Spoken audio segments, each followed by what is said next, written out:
E aí é o que eu falo um pouco para os atletas, né? E eu tento quebrar aí esse paradigma de que às vezes dizer não é autocuidado, não é dar para trás.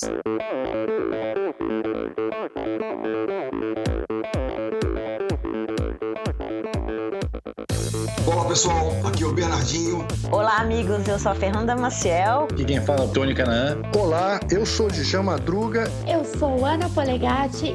E aí galera, aqui é o Thiago Vinhal. E esse é o Endorfina Podcast. Sou Michel Bogli e aqui no Endorfina Podcast você conhece as histórias e opiniões de triatletas, corredores, nadadores e ciclistas, profissionais e amadores. Descubra quem são e o que pensam os seres humanos que vivem o esporte e são movidos à endorfina.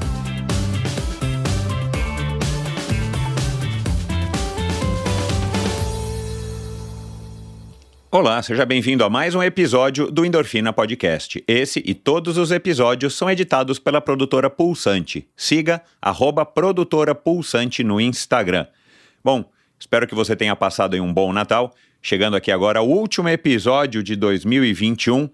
Que ano bizarro por conta da pandemia e que ano espetacular aqui pro Endorfina.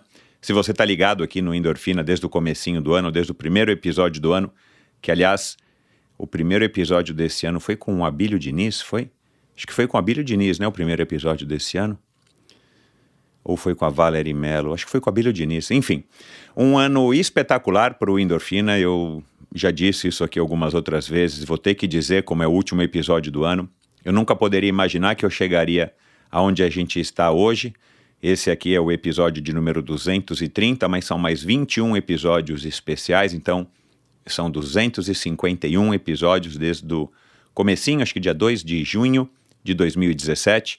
E tudo isso graças à sua audiência, graças à sua participação. Então eu sou muito grato a você que está aí do outro lado ouvindo, a você que está acompanhando Endorfina e a você que está chegando aqui agora para ouvir a segunda conversa, a segunda participação da Carla Di Pierro aqui no Endorfina Podcast. Ela que já teve aqui no ano de 2019. A gente estava ainda falando de Olimpíadas e tudo mais. E agora a gente volta para falar do ano de 2021, como é que ela reagiu à pandemia e como é que foi o trabalho dela e a ótica dela. Ela que teve tanto destaque nos Jogos Olímpicos agora de Tóquio. Agora não, né? Já faz alguns meses, mas nos Jogos Olímpicos aí de Tóquio. Ela que tinha 20 atletas nos Jogos. Ela que agora é uma apresentadora de um podcast, entre tantas outras coisas que a Carla faz. Ela apresenta o ElasCast. E a gente fala também no comecinho aí do ElasCast e principalmente a gente aborda o assunto. A gente não fala mais tanto da história dela. No primeiro episódio você vai ver um pouco de onde que surgiu a Carla, de onde que surgiu a Carla psicóloga. E nesse episódio aqui a gente fala sobre essa questão que está tanto em cartaz, né, que está nas manchetes, que ocupou principalmente durante as Olimpíadas as manchetes dos jornais, dos meios de comunicação, dos podcasts, das lives, que é a pressão que os atletas olímpicos, principalmente, mas o atleta de alto rendimento, de alta performance, ele sofre, como é que ele lida com isso. A gente fala do legado da Covid, a gente fala como lidar com a pressão, a desconstrução dos super-humanos. Aí eu tenho algumas perguntas que eu acho que foram pertinentes e a Carla respondeu muito bem. Aliás, me ajudou bastante aí a tirar algumas dúvidas que eu tinha, depois de ler algumas matérias, inclusive... algumas matérias da própria Carla, e aí é por isso que é legal o podcast, né, porque aqui em 1 hora e pouquinho ela tem muito mais espaço para se expressar, e então essa é a vantagem. A gente falou de recovery mental, a gente falou de dupla carreira, de aposentadoria, diversos assuntos fantásticos, tenho certeza de que você vai gostar, e é um episódio bacana para encerrar o ano, já que foi esse ano onde essa notícia teve bastante, esse assunto, não notícia, né, esse assunto teve bastante destaque. Então é isso. Muito obrigado pela sua audiência mais uma vez. Esse é o último episódio do ano e significa aí que encerramos um ciclo, mas começamos já na semana que vem com mais um episódio que já está gravado. Aliás, se você está ouvindo aqui, eu vou te dar aqui esse presente de final de ano. O episódio da semana que vem é com a Jéssica Messali, um episódio que foi escolhido a dedo para começar o ano. E aí, se você não sabe quem é a Jéssica Messali, vai lá no Instagram, Jéssica Messali, com 2 L's, e você vai conhecer um pouquinho dessa triatleta, dessa para-triatleta, que também em 2021 demonstrou mais uma vez bastante resiliência, bastante força interna e motivação para poder conquistar um quarto honroso lugar nos Jogos Paralímpicos de Tóquio, na modalidade do triatlon. Então, é isso, pessoal. Muito obrigado, como sempre, endorfinabr.com. Vai lá e lá você encontra links para o meu canal no YouTube, você encontra o link para o Instagram do Endorfina. Você assina a newsletter semanal, aliás, assine a newsletter semanal, já comece o ano aí com informações interessantes e pertinentes e curiosas, que eu acho que vale a pena ser compartilhadas. Lá também você consegue apoiar financeiramente esse projeto. Aliás, o seu apoio é muito bem-vindo, eu sou muito grato. Eu estou enviei, né, na verdade, todo mundo já deve ter recebido, todos os apoiadores do Endorfina receberam um presente de final de ano para trazer mais energia e mais inspiração, que é a edição comemorativa do 4º aniversário do Endorfina, saiu um pouquinho atrasado, uma lata de energético do Endorfina. Eu sou fã de energético, eu tomo Monster praticamente todos os dias, e aí eu tive a colaboração da New Age, do Ciro Violin, do meu amigo Ciro Violin, que é a maior engarrafadora de energéticos do Brasil, produtora e engarrafadora de energéticos do Brasil, e nós fizemos uma parceria, e aí então eu soltei essa edição bacanérrima, que eu espero em breve ter mais produtos. Os produtos esgotaram do energético Endorfina. Então, muito obrigado a todos vocês que apoiam financeiramente o Endorfina. A partir de R$20 você pode apoiar.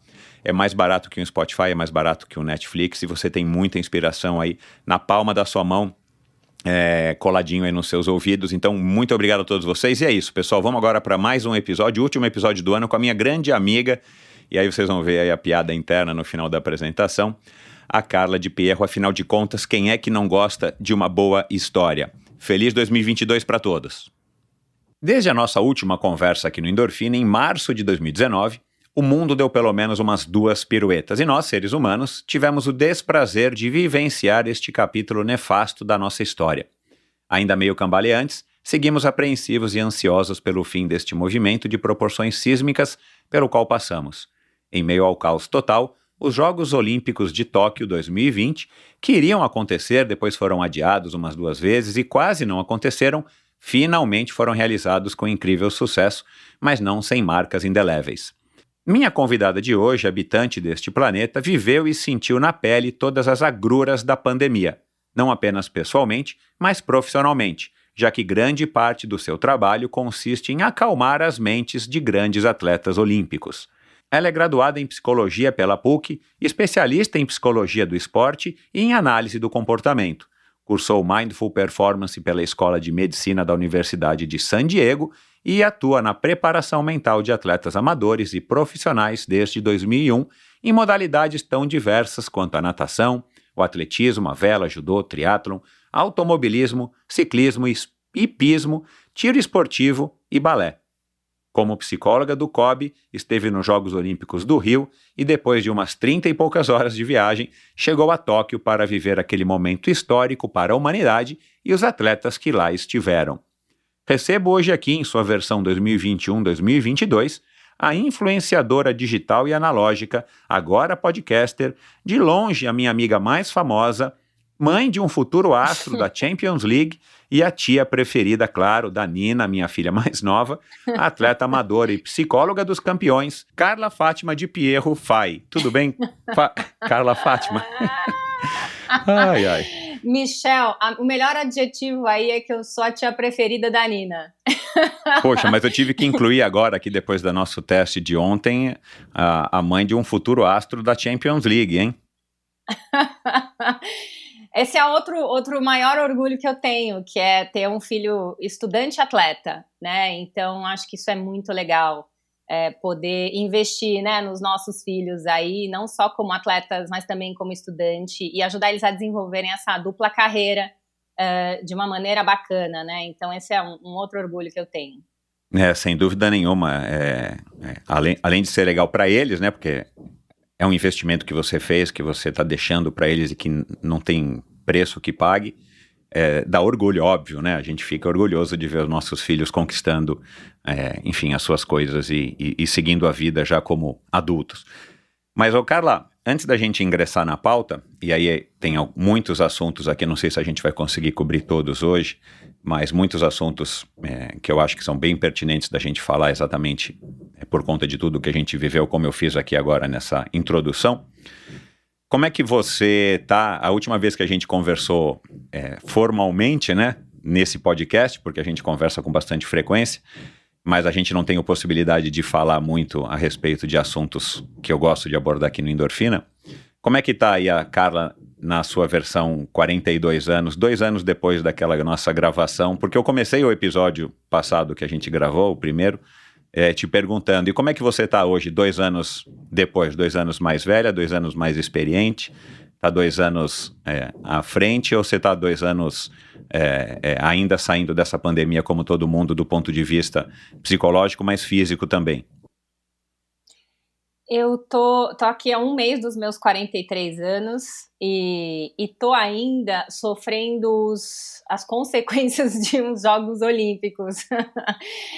Graças a Deus eu tive 10 dias de férias agora, mas foi assim, muito, muito pesado, né? Foi super trabalhoso, foi incrível, mas é um gasto energético, físico e mental gigantesco, né?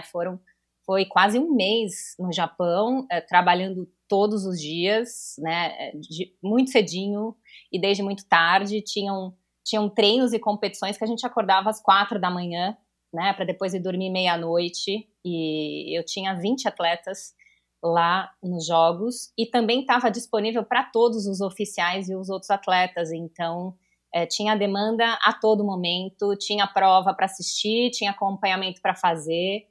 Tinha reunião com comissão técnica e com gestores, então, assim, foi muito puxado. E aí eu achei que depois das Olimpíadas, ingenuamente, eu ia poder ter um sabático, isso não aconteceu. Eu lembro que você falou, né, que você ia não sei pra onde, eu lembro, Pois ia ter um sabático maravilhoso, ia, né, ficar na Califórnia, surfando e descansando, imagina.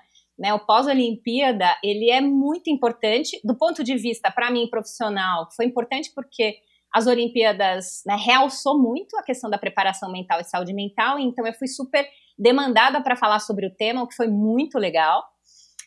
Mas o que aconteceu também é que eu achei que os atletas iam tirar férias, e não é bem isso que acontece. Eu descobri dessa vez o que acontece no pós-olímpico, né? O pós-olímpico, ele é um momento de reorganizar tudo, ele é um momento de muito estresse para quem foi muito bem, porque esses atletas têm que mudar toda uma rotina, tem toda uma agenda com patrocinadores, eventos, e isso impacta na saúde mental deles. Então, assim, eu tive atletas em burnout, precisando cuidar deles, né? Então, além de eu estar cansada, os meus atletas estavam cansados, estavam sendo exigidos, e aí tem os atletas que ficaram frustrados, e tem todo né? Existe o tal do blues post-competition, que é assim, como lidar com o pós-Olimpíada, e esse é um momento super sensível dos atletas, né, que nem a aposentadoria, o pós-Olimpíadas, e não importa se eles ganharam medalha ou se eles fizeram um resultado horrível, todos sofrem, né, é uma sensação esquisita de que eu cheguei, eu atingi, alguns estão super atolados, outros estão revendo as metas e avaliando o que fizeram, então assim, é um momento de muito trabalho.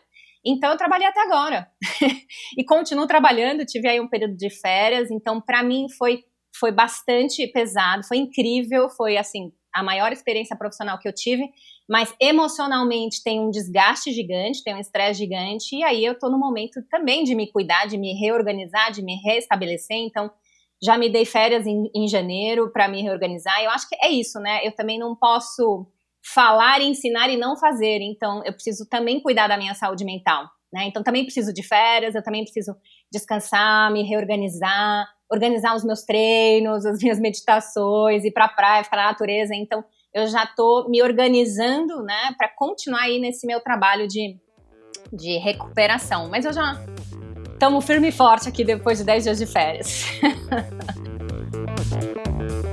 Você conhece a Bovem? Há mais de uma década, a Bovem gerencia projetos e negocia a entrada de novos clientes no mercado livre de energia. Com uma equipe experiente, a Bovem se compromete com os bons resultados, atuando através de escritórios espalhados pelo Brasil. Descubra as vantagens de ser livre e saiba se a sua empresa também pode ingressar neste mercado. Seja livre, fale com a Bovem. Bovem, energia que inspira. Visite bovem.com.br e siga a Bovem no Instagram no @bovem_energia. A Titanium Vida, Saúde e Previdência oferece as melhores soluções em proteção e segurança que você encontra no mercado para você e seus familiares, com planos de seguro de vida, saúde e viagem. A Titanium oferece serviços para o seu bem-estar, como o seguro de vida resgatável, que além de resguardar e proteger o futuro das pessoas que você ama, você tem a opção de resgatar os valores em seu seguro para utilizá-los no que quiser ou precisar. Outro serviço é o Seguro Saúde, com cobertura mundial, com livre escolha de médicos, clínicas e hospitais aqui no Brasil e em qualquer parte do mundo. A Titanium também oferece planos completos de seguro viagem. Siga @titanium.consultoria. Não conte com a sorte, conte com a Titanium. Esqueça seus limites com a Carbap Energy Bar. O novo lançamento revoluciona o mercado ao criar a categoria de barras energéticas, máxima energia e nada mais. Já disponível no site probiotica.com.br e nas melhores lojas especializadas do Brasil. Legal, eu vou querer saber daqui a pouco algumas coisas a respeito também de como que o psicólogo se cuida, né? Como é que o psicólogo lida também com essas pressões todas, principalmente ali em loco, em Tóquio, por toda essa euforia, claro que você também sente, né? Da mesma maneira que os atletas, Claro, é uma maneira talvez de claro. uma visão um pouco diferente, mas você também está ali profissionalmente tendo que desempenhar, né, o seu melhor, a sua melhor performance, mas vamos deixar isso para daqui a pouco. Agora, você falou de 20 atletas, eu não sabia que eram tantos, que você atende fora do COB, né? Então você tem os dois lados ali quando você vai para Tóquio, para os Jogos Olímpicos, você já foi para o Rio também. Você tem os atletas que você tem que atender, que são seus clientes pessoais, mas você também tem a tua função dentro do COB. Eu não sabia que eram 20. Quantas medalhas que os seus atletas conquistaram, os que você atende pessoalmente fora do cenário olímpico? Foram duas, né, Michel? Foi a medalha de ouro da Ana Marcela, maratona aquática, a medalha de bronze do Bruno Fratos. Então foram essas as medalhas que os meus atletas eu achei que as meninas do conquistaram. tênis também tivessem com você.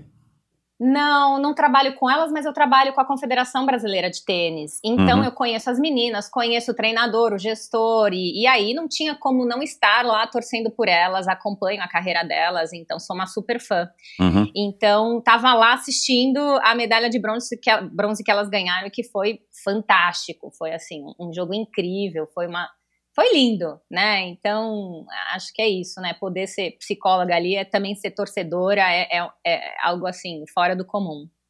Eu acho que não dá para você separar 100%, né? O fato de você ser também uma fã dos esportes, o fato de você praticar, o fato de você ser uma triatleta e uma atleta de uma maneira geral, né? Surf e tudo mais amadora, e você também torcendo pelo Brasil e torcendo pelos atletas que você cuida, quer dizer, é um mix que não dá para separar. Agora, de novo, antes da gente ingressar aí nesse assunto, vamos falar rapidinho aqui do ElasCast, né? Porque a última vez que a gente conversou aqui, pelo menos para o nosso ouvinte, você não era podcaster.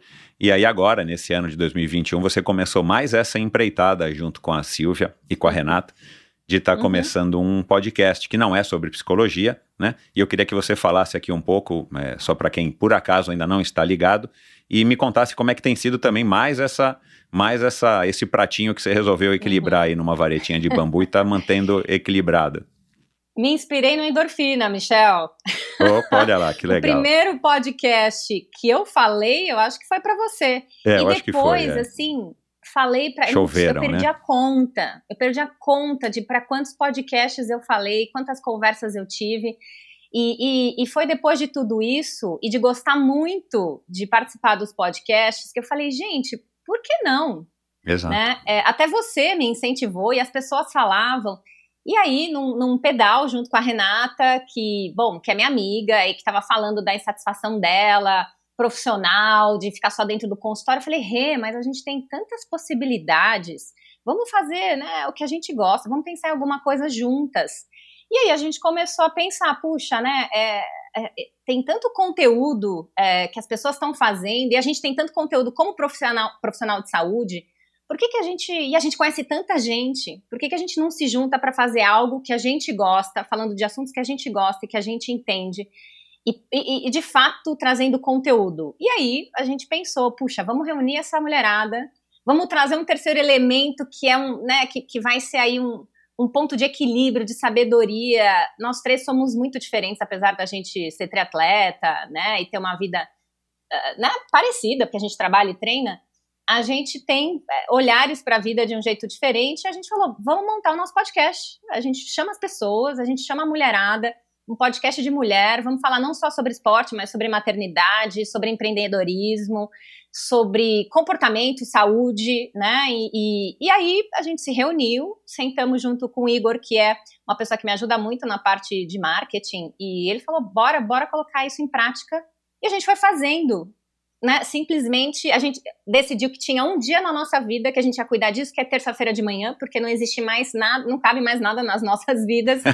E a gente combinou que a gente ia carregar uma mochilinha do tamanho que era possível a gente carregar. A gente não ia colocar absolutamente a nossa vida ali. Eu tenho meu trabalho, estava no meio de um ano olímpico. E deu certo. A gente sentou, a gente dividiu tarefas, uma pessoa faz a pauta, outra pessoa liga e convida, a outra pessoa, sabe? Deu tudo certo, a gente se reuniu, a gente tem nossas datas e a gente tá super feliz, a gente se diverte, Michel. Eu tenho certeza que você também se diverte conversando, muito, né, com as pessoas. Muito. A gente se diverte, a gente descobre coisas novas. E o mais legal de tudo isso é saber que tem gente ouvindo. Então, né? É uma e sensação gostando, legal. E falando, cara, eu escuto vocês.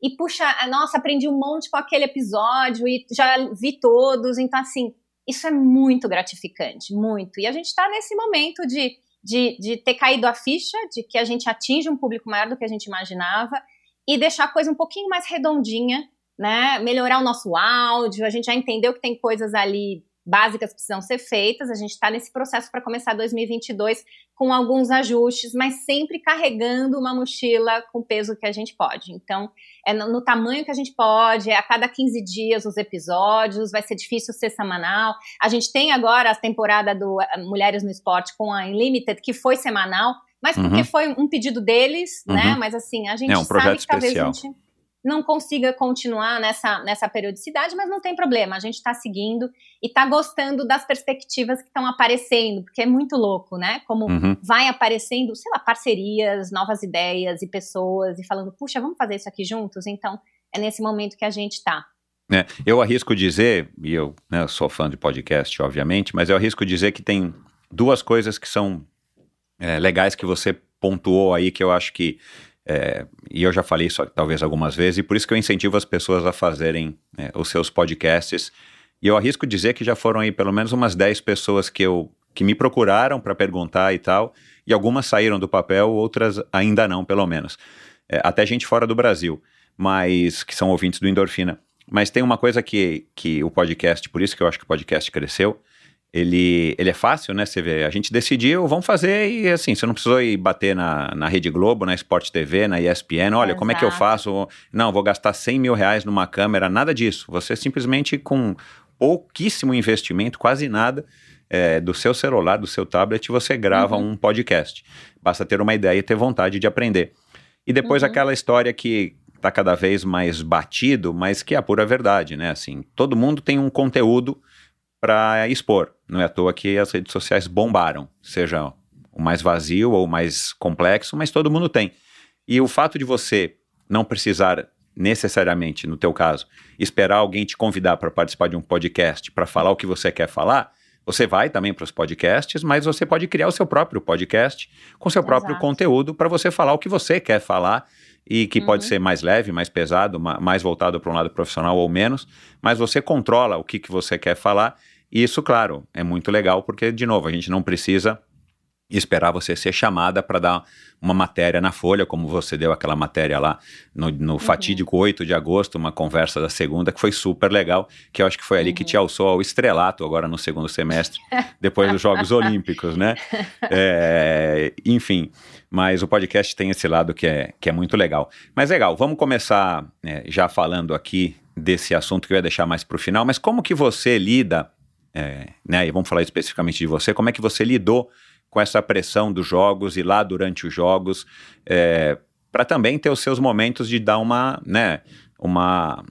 uma acalmada, uma esfriada na sua cabeça para que você tenha, sim, os elementos necessários e a força necessária para poder orientar os seus atletas exatamente onde eles estão ali para performar. E é claro que a gente entende que cada atleta está ali num cronograma, né? Não é todo mundo ao mesmo tempo, não é todo mundo no mesmo dia, então você deve ter épocas ali, né? Ou horas ou dias durante esse um mês que você ficou em Tóquio, onde você está mais ou menos atarefada. Mas como é que você fazia? Você tinha uma rotina que você conseguia fazer um pouquinho de academia, você conseguia correr um pouquinho na esteira, ou é trabalho 24 horas por dia, não tem essa história de não, agora eu tenho 2 horas que eu não vou fazer nada porque eu sou obrigada a não fazer nada pelo COB?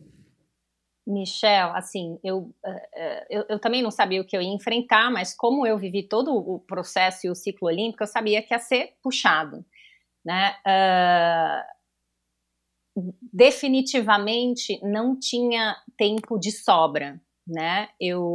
A gente chegou com bastante antecedência, então antes dos jogos começarem, isso deu margem para, na primeira semana, eu conseguir ir para academia e dar uma corridinha, sabe? Mas depois, assim, não tinha espaço para fazer absolutamente nada, né? Começaram os jogos e começaram as demandas e, assim, não tinha, né? O que eu podia fazer era dormir, né? Me alimentar para estar pronta para o dia seguinte, né? E dormir nem sempre eram as 8 horas que são né, boas para eu dormir, às vezes eram 6 horas, 5 horas, né, que era o tempo que dava para eu acordar para ir para um treino que começava às 5 da manhã no local da prova, né, então não tinha tempo, né, você sabe que eu até conversei com um dos meus amigos, né, um psicólogo ali, e eu tava, né, tentando pedir ajuda dele para uma situação que eu tava vivendo. Ele falou assim: Carla, você tá conseguindo fazer o seu esporte? Eu falei, Edu, no chance, né, assim, não tem, no way, não tem espaço, mas tá tudo bem. É uma missão, e a gente dá esse nome, né, para as Olimpíadas, né, dentro do comitê, assim, é uma missão, é a missão Tóquio 2020, 2021, né, é uma missão que a gente assume e que a gente tem que ir até o fim. Eu acho que isso é a coisa mais legal do time Brasil e de fazer parte do COB, né? Então, o nosso chefe de missão, ele deixou bem claro, vocês estão aqui porque vocês são, né, os responsáveis e os melhores profissionais para estarem com os nossos atletas olímpicos, mas eu vou pedir para vocês que, diante desse cenário que a gente tem, vocês possam estar dispostos a fazer o que for necessário, fora da função de vocês.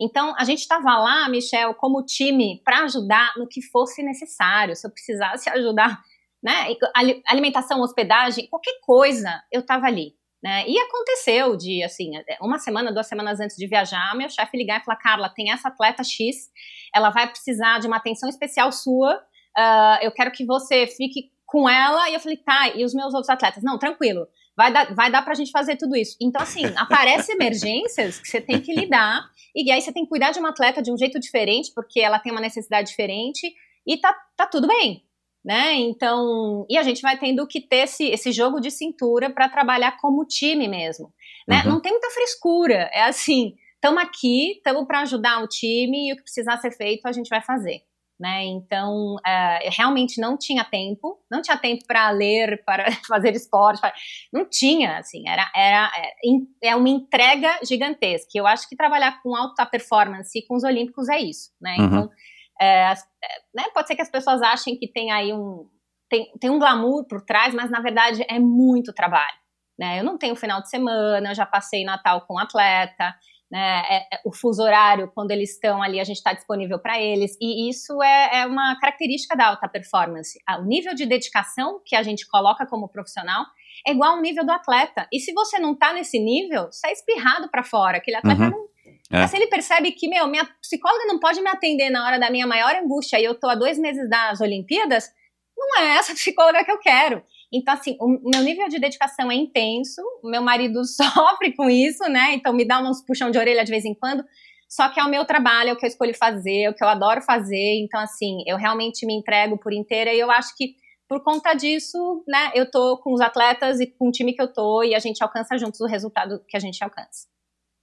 Puxa, muito legal. tem uma coisa que é boa, né? Pelo menos você sabe que os jogos têm um dia para serem encerrados, acaba tudo, né? Por mais que você tenha continuado a hora que você chegou no Brasil. Mas assim, é uma missão, como você falou, é como se fosse sei lá, eu até imagino por isso que você falou, que é um esquema de guerra, né, como a gente costuma dizer, né, todo mundo se mobiliza e vai, né, não adianta ter braço curto, porque o cara que tiver braço curto já não volta mais, né. Uhum. Então, não vai pra missão mais, não vai pra missão. Exato. E aí assim, foi legal saber, agora...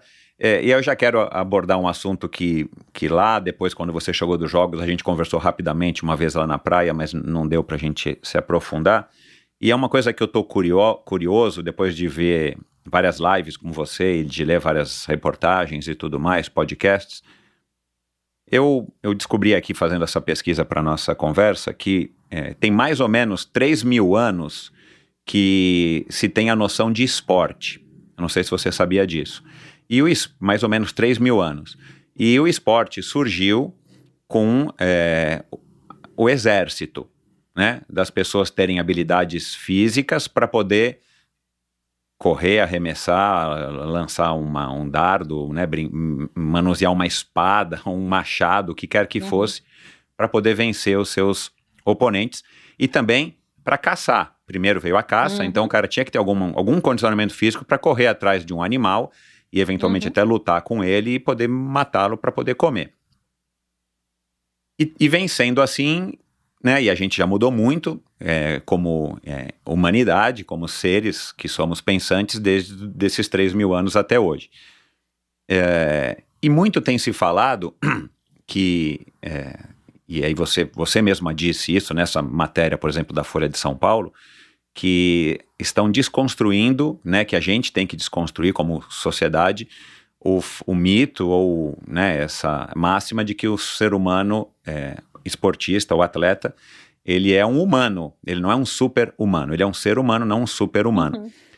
Mas ao mesmo tempo a gente percebe na vida, e aí você sabe muito bem, não só pela sua, mas pela do Chico, seu marido, das pessoas que você convive e tal, que na vida profissional, em muitas outras profissões, é um pega para capar o tempo inteiro, né? Gente querendo te colocar para baixo o tempo inteiro, você tem que sempre se colocar numa postura de um pé atrás e estar preparado para o combate. E aí vem a minha pergunta. Eu entendo que a vitória não é a qualquer custo, como você disse lá na notícia na Folha de São Paulo e tal, mas será que aí não está a graça e a origem da gente admirar tanto os atletas? Claro que não existe um super-humano, alguém que pode esticar o braço 4 metros e poder arremessar uma bola na cesta, ou um cara que pode, né, simplesmente com o impulso das pernas pular 6 metros no salto com vara, né, sem a vara. A gente sabe que não existe isso, mas será que aí não está o charme ou a ilusão dos Jogos Olímpicos, da gente acompanhar no evento esportivo mais assistido no mundo, a gente vê essas pessoas se superarem e não ter a ilusão de que eles são seres humanos, porque qualquer pessoa mais racional vai entender que não existe mesmo super-humano, perdão. Mas até que ponto que a gente tem que desconstruir isso? Porque se essa pessoa ela não fosse, e eu gravo com muitas pessoas aqui assim no Endorfina, o cara, ele não é um super atleta, mas o cara é um super executivo, né? O cara não é um atleta olímpico, mas o cara é um atleta amador que, com todas as funções de um ser humano normal, de trabalhar, família e tudo mais, o cara se dedica absurdamente, né? Então, assim, eu queria que você falasse um pouco disso. Se também essa desconstrução, ela também tem que ter um freio, um equilíbrio, porque, na verdade, o mundo moderno capitalista é assim, o socialista é assim, por causa, né, a gente sabe que as potências de muitos esportes estão onde era a cortina de ferro antigamente, ou, sei lá, Cuba. Então eu queria que você falasse um pouco disso. Será que também a gente não pode deixar de acreditar, de uma vez por todas, que os seres humanos que estão nos Jogos Olímpicos, eles são como se fossem executivos, como se eles fossem, enfim, qualquer outra profissão, que precisam performar muito mais do que um ser humano normal, porque isso é a profissão que eles escolheram, foi você quem disse isso, e a gente espera que eles talvez resistam muito mais bravamente a todas as pressões e tudo mais do que nós, que não precisamos viver isso de uma maneira tão intensa como o esporte. Os olímpicos, Michel, eles são seres fora do comum. em várias áreas, né? Geneticamente, fisiologicamente falando, mentalmente falando, comportamentalmente falando. Eles realmente são pessoas fora do comum, fora da curva, né? E eles são muito excelentes no que eles fazem, eles merecem todo esse reconhecimento, principalmente os medalhistas, os que chegam lá, né? Não basta participar de uns jogos, né? É diferente você ganhar uma medalha do que você ser só um olímpico. E isso é incrível, acho que eles merecem todos esses louros mesmo dos Jogos Olímpicos. Eu acho que quando eu falo de desconstrução do herói, a gente está mostrando que esse ser que é fora da curva, ele é humano e ele quebra. Ele quebra fisicamente, ele quebra mentalmente. Ele não supera tudo. Isso é uma narrativa que a gente construiu, né? Que é bonita e que inspira um monte de gente, mas também não é inspirador saber que essa pessoa passa por momentos difíceis e que ela quebra e que ela se recupera. Também eu não posso me identificar com essa pessoa, né? Porque às vezes é muito distante o atleta olímpico. Eu olho para ele na TV e falo, cara, eu nunca vou conseguir fazer isso. Mas ao mesmo tempo eu posso sentir e falar assim, nossa, eu já me senti que nem a Biles um dia. Eu já estava ali, eu sou muito boa no que eu faço, mas teve um dia que eu estava incapaz de realizar o que eu faço e que se eu fosse tentar fazer, ia me machucar num nível que a consequência ia ser muito mais negativa do que o enfrentamento. E aí é o que eu falo um pouco para os atletas, né? E eu tento quebrar aí esse paradigma de que às vezes dizer não é autocuidado, não é dar para trás, não é ter medo, não é covardia, é um passo de inteligência, é um passo de, cara, eu tô cuidando de mim. Puta coragem da Simone Biles mostrar para todo mundo que tem hora que ela é frágil, que ela é vulnerável, né? Então, nesse sentido, eu acho ela uma heroína, né? Ela tava lá, todo mundo esperando que ela ganhasse não sei quantas medalhas de ouro, e a menina teve coragem de dizer, não tô bem, vou cuidar da minha saúde mental, volto para competir à trave, né? Então, assim, eu entendo que tem o público que fala, ai, mimimi, mas essa menina não tá preparada. Gente, essa menina foi forjada dentro de um esporte super complicado, né, cheio de abusos e assédios, e ela teve que sempre fazer o que mandaram ela fazer. Ela descobriu que ela tem voz, então talvez as pessoas também não saibam disso, né? No esporte de alto rendimento, a gente tem um monte de coisas que pairam ali, que tem a ver com pressão, que tem a ver com abuso, e muitas vezes o atleta não tem espaço para ter voz e dizer, eu não tô bem, eu não quero isso, ou eu não quero aquilo. A partir do momento que a gente tem uma atleta como a Biles, como a Osaka, como o Phelps falando, não me davam voz. Eu falava pro psicólogo do esporte que eu não tava bem, ele falava, pensa positivo. Você sabe que teve toda uma mobilização, é verdade, teve toda uma mobilização, Michel, para eu conseguir fazer o curso do Comitê Olímpico Internacional.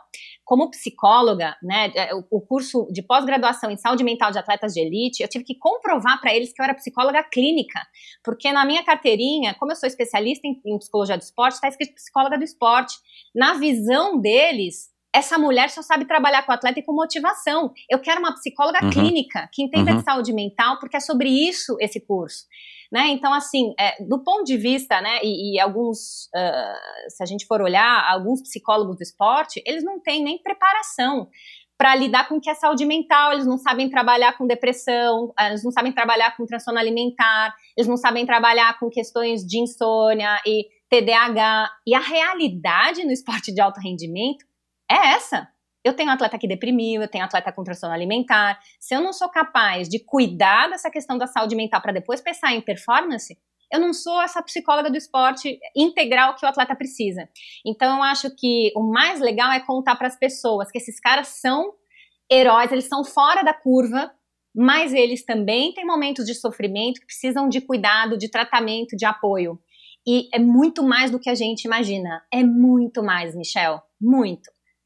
Um monte de depressão, transtorno alimentar gigante, o REDS, que você já conhece, um monte. Então, assim, se a gente já tem tecnologia, se a gente tem como diagnosticar isso, se a gente tem como cuidar disso e como prevenir, por que não começar a falar disso? Né? Então, a gente não quer desconstruir a coisa maravilhosa que é o esporte, o quanto ele é incentivador e inspirador para as pessoas. Realmente, os atletas são heróis, só não precisa ser um moedor de carne. Eu gosto dessa frase que a Aline do COB usa, né? A psicóloga coordenadora ali. Não precisa ser um moedor de carne. E aí eu tenho 2 atletas para te mostrar. Tenho 2 medalhistas olímpicos que foram acompanhados, que a gente deu todo o suporte emocional e que ganharam medalha olímpica. E a gente não precisou quebrar eles emocionalmente. Eu peguei o Bruno quebrado emocionalmente, deprimido numa pós-Olimpíada. A gente reabilita esse cara para ele competir e ter a melhor performance dele. Né? A Ana Marcela, 2 vezes na vida ela me pediu ajuda.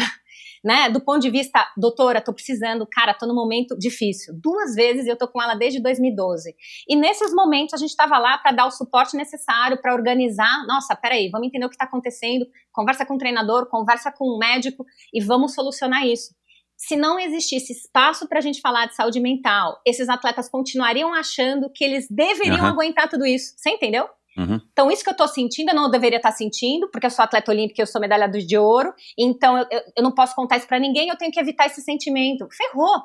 Esse atleta vai quebrar de um jeito que talvez a gente não consegue nem recuperar. Isso é o que as pessoas não sabem. A gente tem pessoas que tiveram consequências e, assim, marcas que ficaram pro resto da vida. É só assistir o documentário da Atleta A. Você ouve aquelas meninas, aquelas ginastas, elas têm resquícios do que elas viveram na vida atual. E é isso que a gente não quer proporcionar para o nosso atleta. A gente quer que ele termine a carreira dele feliz, óbvio, com as lesõezinhas deles, com tudo que eles tiveram, que faz parte da carreira do atleta, mas que eles tenham saúde mental para caminhar dali em diante. E não que eles façam uso de drogas, que eles virem alcoolistas, que eles tenham um transtorno mental instalado e eles não consigam viver o resto da vida deles. Tá aí a importância de a gente falar sobre saúde mental. Ninguém quer desconstruir tudo que eles trazem de inspiração.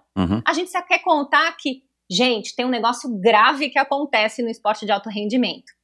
E tá aí para todo mundo conhecer um monte de documentário. É real. Tem atleta que se suicida por conta da pressão, por não ter, né, por estar vivendo uma situação que ele não tá dando conta. Não podemos fechar os olhos para isso. Ponto. Eu acho que é isso quando a gente fala sobre a saúde mental no esporte, quando a gente fala sobre a questão da BIOS, tá aí a importância. Legal, ficou mais claro agora para mim. Daria pra gente dizer que o que aconteceu com a Simone Biles ou com a Naomi Osaka, que foi no comecinho do ano, né? Não sei se foi no Aberto da Austrália, que ela deu uma titubeada e disse que não queria participar das coletivas de imprensa e logo depois ela acabou desistindo do campeonato. Ou o que aconteceu com a Simone Biles durante os jogos, acaba sendo, do ponto de vista da alta performance esportiva, uma falha. Aí não sei se foi o psicólogo que falhou, se ela não tem psicólogo, e provavelmente ela deve ter, mas ela ali naquele momento, o fato dela ter optado em desistir daquelas competições para se reagrupar e voltar para o final, do ponto de vista esportivo, isso pode ser considerado uma falha na sua perspectiva? Ela não conseguiu resolver os problemas ou não ajudaram ela o suficiente, ou o psicólogo não teve o sucesso que precisa ter, porque eu sei que também não depende só de vocês, psicólogos, né? Depende muito do paciente, vocês também não têm um instrumento, um bisturi que vai lá e opera na cabeça do cara e põe as ideias que vocês precisam colocar. A gente pode chamar isso de uma falha? Eu vou dar a minha opinião, Michel. Eu falei bastante sobre esse tema, dei entrevista. Para quem acompanha a Osaka, as pessoas já perceberam o perfil dela, né? Primeiro que ela já tem um perfil mais deprê, mais ansioso. Quem assistir os documentários dela vai ver. E ela tem uma pegada de ser porta-voz. Ela é referência, seja como mulher negra, como haitiana, minoria. Ela e ela gosta, e é um valor para ela ser porta-voz. Então, porque ela já tem questões emocionais aí, e acho que ela tem essas dificuldades, e veja, tem atletas que tem mesmo, né, assim, por conta do perfil deles, por conta da personalidade, da história de vida, eles já carregam algumas vulnerabilidades maiores, né, eles têm maiores desregulações, isso é uma questão muito particular, né, e eu compreendo que a Osaka tem esse perfil, ela já tem aí, né, um perfil que tem maiores necessidades do ponto de vista psicológico, e ela também gosta de ser porta-voz, e ela entendeu que isso traz para ela uma referência e que ela pode ajudar outros atletas com isso. Então eu entendo que quando ela vai lá e fala, eu não vou dar entrevista, porque essa entrevista não vai me fazer bem, porque está me expondo num nível, porque eu tenho um grau de fobia social, ela não está fazendo só por ela. Eu acho que ela está fazendo por várias pessoas. E aí, que eu acho que não tem uma falha psicológica, no sentido de, eu não tô bem, eu vou fazer isso, e é um enfrentamento, é quase uma luta, sabe assim? Eu sou atleta, eu quero ter voz, e eu quero ser porta-voz nesse sentido. Então eu acho que, e já me perguntaram, né, assim, se não fosse a Osaka, se não tivesse esse perfil que ela tem, eu acho que um outro atleta dentro de uma equipe multidisciplinar, a gente vê quando o atleta não tá bem, a gente sinaliza, muitas vezes eu sinalizei pro treinador, olha, vai ser duro para esse atleta competir agora. Dá para a gente remanejar o calendário? Né? Então, quando a gente tem uma equipe multidisciplinar, a gente está falando o tempo inteiro. Se eu vejo que meu atleta está vulnerável, eu vou falar com esse treinador, eu vou falar, cara, não estamos num bom momento. Esse aqui vai ser muito arriscado competir agora. E a gente toma uma decisão em conjunto junto com o atleta. Não vamos fazer essa competição, vamos para a próxima. Então, sim, ela poderia ter feito isso dentro da equipe dela.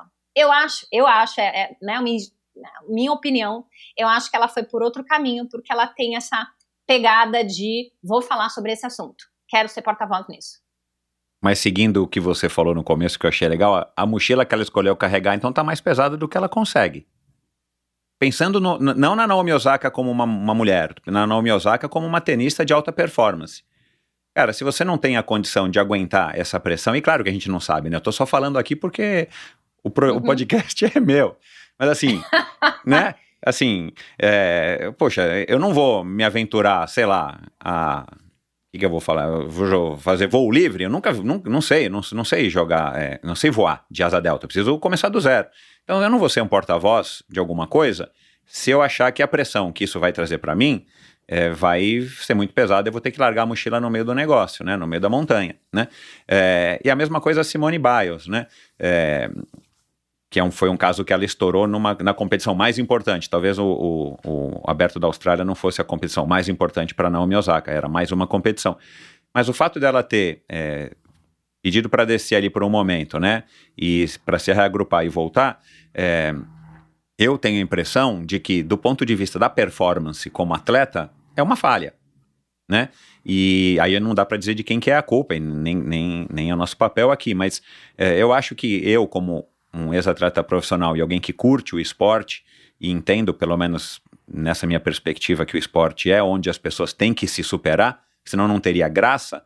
Por isso que eu achei que os Jogos de Tóquio não seriam muito legais, porque eu falei, não vai ter recorde, não vai ter nada, né? Os caras vão ganhar o ouro com tempos bizarros, de ruins. E pelo contrário, a gente Pelo teve contrário, um monte de... eu tava redondamente enganado, até também já disse isso aqui, eu mordi minha língua. Que bom, né? Porque eu adorei assistir aos jogos. Mas enfim, eu tenho a impressão que é isso, assim, do ponto de vista Michel, da alta performance. É interessante ouvir você, porque a sua opinião é igual do Fernando Pocente, que é o treinador da Ana Marcela. Né, ele fala assim, então ela não tinha que estar lá. E é interessante ouvir vocês, porque são pessoas que estão envolvidas no esporte, da alta performance, mas talvez nunca viveram na pele ou com o seu próprio atleta uma situação de saúde mental grave. Uhum. Né? A Ana Marcela nunca teve uma situação de saúde mental grave. Então, para o Fernando, e talvez ele nunca tenha acompanhado um atleta que tenha deprimido, que tenha tentado se matar, um atleta que entrou num nível, né, de, sei lá, tenha um transtorno alimentar. Então, para ele é fácil olhar e falar assim, Carla, então ela não tinha que estar lá, porque ela tinha que estar preparada para aguentar isso, né? A questão é que um atleta no nível da Simone Biles, da Osaka, eles têm compromissos, né, Michel? Não tem essa de eu não tô aqui, eu não tô. Como que eu abro mão de um Wimbledon ou de um Australian Open, né? Tem todos uns compromissos ali. Tem uma pressão externa e interna. Então, assim, a gente não tá falando só da Simone Biles, a gente tá falando do Comitê Olímpico Americano e todos os patrocinadores. Então, a gente desconhece o ambiente que essa menina tá envolvida, apesar de saber que ela tá dentro da ginástica, que ela faz parte daquela geração de meninas que foi abusada sexualmente por aquele médico. Então, a gente tá falando de uma menina que viveu situações, provavelmente de abuso físico, sexual e emocional, e que, por conta disso, aumenta a probabilidade dela ter questões de saúde mental. Isso é uma coisa importante das pessoas saberem.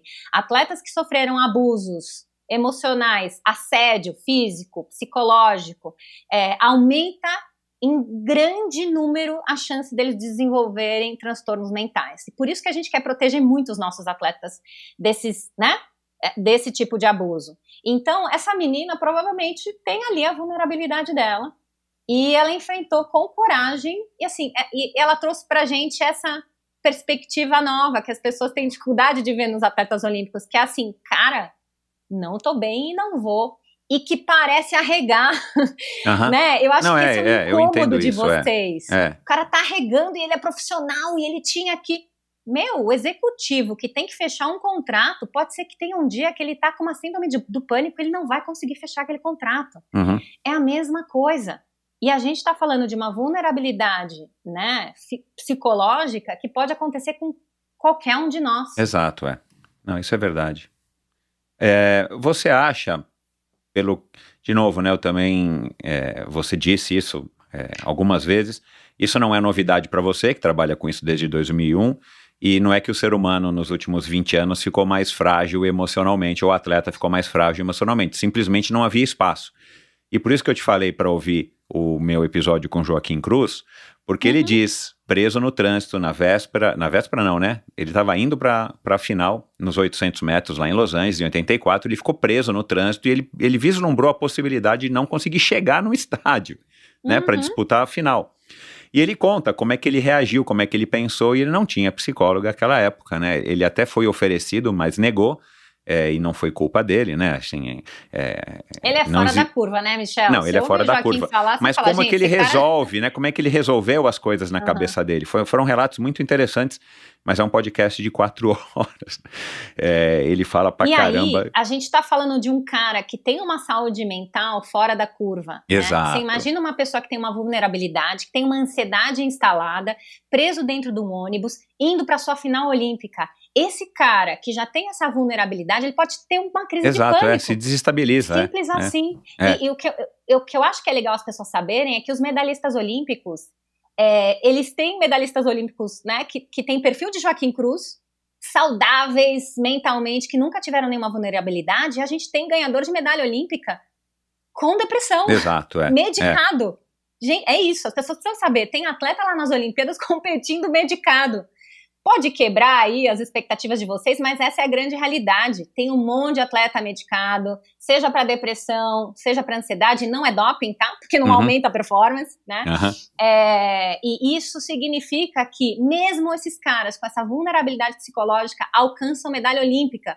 E aí, parabéns para eles. Porque, diferente do Joaquim, que é uma mente de ferro, esse cara é vulnerável e mesmo com essa vulnerabilidade, ele alcança o nível máximo de excelência, né? Então eu acho que é para isso que a gente está colocando luz, né? A gente está falando sobre pessoas que têm, talvez, e vivem momentos aí, né, de uma vulnerabilidade psicológica. E o mais legal é isso, né? Quando a gente fala sobre isso, o atleta que já viveu ou está vivendo, ele aprende que ele pode pedir ajuda, que tem isso é fabuloso, isso é fantástico, e que ele vai performar. Não quer dizer que ele é um fracote, que ele é frágil, que ele não pode ser mais atleta. Pelo contrário, essa é uma vulnerabilidade tratável e que você vai voltar. Vários atletas. Eu sou psicóloga, você imagina o número de atletas que já chegou comigo com depressão, ansiedade, transtorno alimentar e que, tá aí competindo. Porque a gente tratou, a gente organizou, reabilitou e ele tá na alta performance de novo. Então, o que a gente quer é prevenir que eles precisem chegar nisso, tratar quem tem esse perfil e continuar buscando performance sem ser a qualquer custo. É isso, sem precisar quebrar eles no meio do caminho. Então não é novidade. Mas você acha que por conta, talvez também, de tudo que aconteceu na pandemia, porque foi o que eu disse também na abertura, né? A gente nunca viveu, né? Todo mundo que está vivo aqui, quase todo mundo, né? Porque quem tem um pouquinho mais de 100 anos viveu aí a gripe espanhola, a gente nunca passou por uma pandemia como a gente passou e ainda está mais ou menos passando. Mas essas revelações dos Jogos de Tóquio, por conta aí do exemplo da Simone, né? E antes disso da Naomi Osaka e tudo mais, quer dizer, para vocês, psicólogos, foi bom nesse aspecto de poder trazer à tona esse assunto. Você acha, você e seus pares, ou o Comitê Olímpico, ou sei lá, a Associação Mundial de Psicologia Esportiva, acham que para o próximo ciclo e os demais, a psicologia talvez vai ter uma relevância maior e pode ser a próxima fronteira em termos de desenvolvimento do atleta de alta performance para que ele se torne um campeão, porque a gente já chegou num nível de treinamento, né, nos mínimos detalhes, o cara analisa o sangue, a potência, o sono, o recovery é, né, uma coisa cada vez mais importante, a nutrição está refinada, a gente já falou aqui de nutrição algumas vezes no Endorfina. Será que talvez agora os atletas que queiram de fato ter uma diferença em relação aos seus concorrentes, aos seus oponentes, eles vão começar a procurar, ou já estão começando a procurar cada vez mais os psicólogos esportivos para que eles tenham esse ganho marginal de ter uma cabeça mais fortalecida, por mais que seja um Isaquias ou que seja uma Rebeca, da ginasta, que aparentemente, né, eles são super fortes e reagem super bem às pressões e tudo mais. O Isaquias, para mim, é um fenômeno, né? Eu não sei se ele tem psicólogo, estou tentando trazer aqui no Endorfina. Não tem, o Isaquias não tem, ele realmente é um fenômeno, ele é todo... É um fenômeno. A Rebeca enfim, tem, e tem um trabalho super importante. Eu vi você falando, Mas será que vai ser a próxima fronteira em termos de desenvolvimento? Esquece ter a melhor bicicleta, ou só a melhor bicicleta, ou só o melhor treinador, ou só a melhor alimentação. O cara vai ter que ter um melhor psicólogo, ou psicólogo que se ajuste a ele, para que ele possa render aquele... Eu não tenho dúvida, né? Eu não tenho dúvida que, assim, o fato da gente ter falado muito sobre saúde mental veio para ficar. Agora, esse é um espaço que a gente cavou e está instituído, que é cuidar da saúde mental do atleta. Já há bastante tempo a psicologia já está aí já é uma realidade dentro da equipe multidisciplinar. Dos nossos medalhistas, a gente tinha, assim, 3 que não tem um psicólogo na equipe, entendeu? O Isaquias é um dele. A maioria tem o seu psicólogo na equipe, como tem o seu preparador físico, o seu fisioterapeuta, o seu médico, né? E eu acho que aí vai entrar o desafio cada vez mais de nós, psicólogos, nos aperfeiçoarmos em técnicas, estratégias, equipamentos, uso de tecnologia para a gente ajudar o atleta tanto a prevenir esse quebrar mental, quanto para proporcionar uma otimização de performance mental. Eu acho que sim, com certeza, né, tá muito claro, os atletas todos, e não só são os atletas, né, são os treinadores, eles querem muito um psicólogo. Todo mundo precisa, Claro, o treinador quer um psicólogo para ajudar ele e para também, em situações necessárias, dar apoio para ele, porque o meu papel não é só com o atleta, né, na pandemia os treinadores sofreram em dobro, teve atleta que foi o maior alívio, nossa, graças a Deus, vou poder descansar. Os treinadores, nossa, eles ficaram muito ansiosos, quebrou toda uma rotina, um planejamento, eles ficaram sem... Então, assim, teve um impacto importante no treinador. Então, muito do trabalho do psicólogo também é ajudar a dar equilíbrio, né, para esse treinador que enfrenta todos os processos da competição. E ele fica muito mais tempo com o atleta do que você, né? Total, ele é a pessoa que está em o maior contato com o atleta, né? Então, se ele também não tiver o mínimo, né? Ele não precisa ser um psicólogo, mas se ele também não tiver o mínimo de conhecimento e de orientação vinda de um profissional como vocês, ele pode deixar de fazer alguma coisa ou cobrar em demasia, enfim. Já estão acontecendo, ou você já tem conhecimento de estudos ou de pesquisas nesse sentido, vamos dizer pós-pandemia, né? Nós estamos aqui no finalzinho de 2021, mas vamos assumir que a gente está no final mesmo da pandemia. Já existem estudos nesse sentido do ponto de vista da psicologia esportiva, de como que, ou que a pandemia trouxe à tona, ou que os jogos agora trouxeram à tona com relação ao desempenho dos atletas e o lado psicológico, ou não houve nada, pelo menos por enquanto? Michel, a gente teve